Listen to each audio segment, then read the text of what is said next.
This is a sports catastrophe production. Hey there, hello there. It's Jeff Carter, and welcome you to another sports catastrophe. On this day, November the 18th, 1982, one of the most gruesome moments in boxing history happened. It was a battle royale between Ray Mancini and Duk Kim.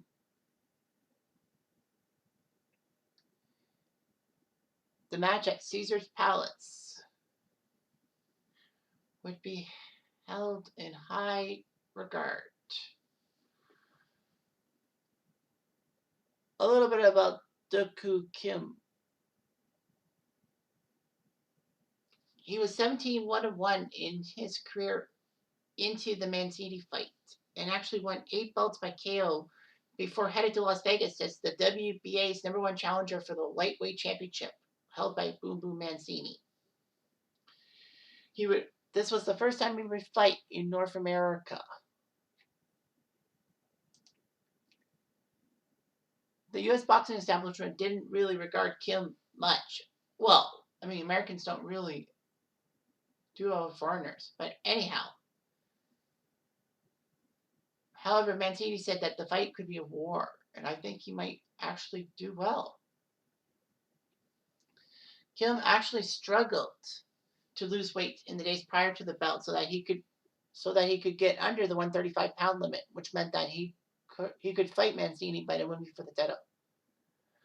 Kim was quoted as saying, "Either he dies or I die." And he wrote the message, "Live or die," on his Las Vegas hotel lampshade only days before the fight. So the day after Aaron Pryor defeated Alexis Aguero, Mancini and Kim would fight at Caesar's Palace, November 13, 1982, and the fight was huge.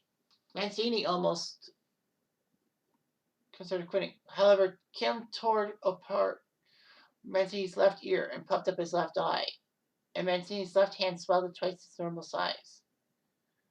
Mancini's left eye would have to be completely closed after the fight. However, by the latter rounds, Mancini came back and punched more than Kim. He would buckle Kim's knees.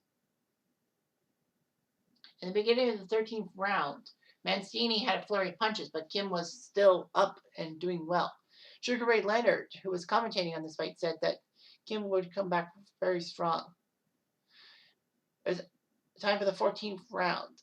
Mancini would charge forward and hit Kim with a right. Kim reeled back. Mancini missed, but then Mancini got another hard right hand. Kim went flying into the ropes, his head hitting the canvas. He would rise to his feet, but referee Richard Green said no, and the fight was stopped. And Mancini was still the WBA champion, lightweight champion, by TKO 19 seconds into the 14th round.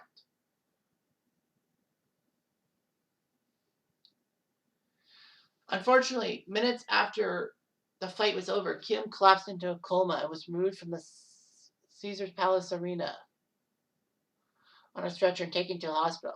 It was found that he had a hematoma of 100 cubic centimeters of blood in his skull. Brain surgery was performed at the hospital, but Kim would die 5 days later, November 18th.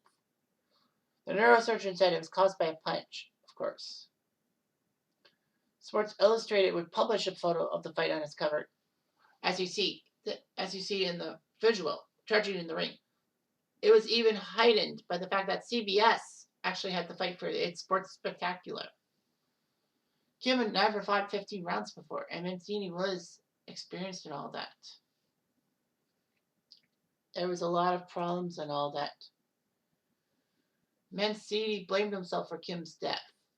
Friends told him that it was just an accident.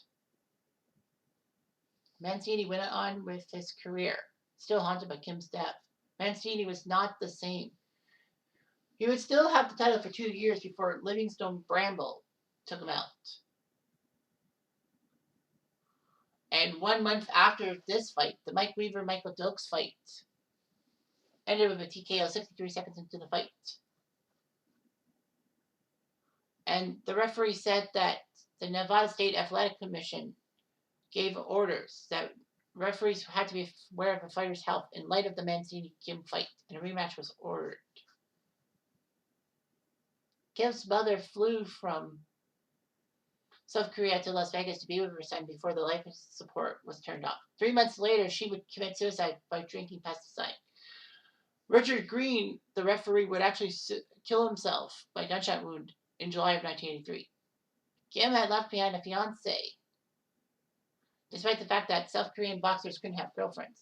And at the time of Kim's death, Lee was actually pregnant with her son, Chi-won Kim. Chi-won became a dentist. And Chi-won and his mother actually had a meeting with Mancini as part of a documentary called The Good Son of Mancini. And Mancini was forgiven for his discretions and all that.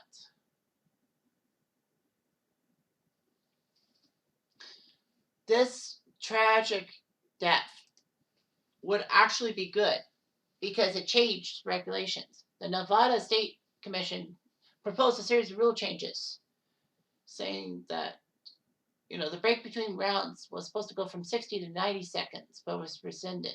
The standing 8 count was imposed, which means a knockdown could be called if a boxer is not down, but on the verge of being knocked down. And new rules regarding suspension of license were imposed 45 days after a knockout loss. The World Boxing Council announced that they would change some stuff. The biggest thing for WBC is that they would reduce title fights from 15 rounds to 12, the normal we see now. The WBA and the IBF followed in 1987. And after Kim's death, new medical procedures were introduced to pre-fight checkouts for fighters, including electrocardiograms, brain tests, and lung tests. And someone actually said that a fighter's checkups before fights in 1982 used to consist of blood pressure and heartbeat checks. Not anymore. So in death, Do-Koo Kim actually helped save boxing from being brutalized too much to the point that no one would want to watch it. So he's a martyr in a sense. Anyway, I'm Jeff Diamond. Adieu.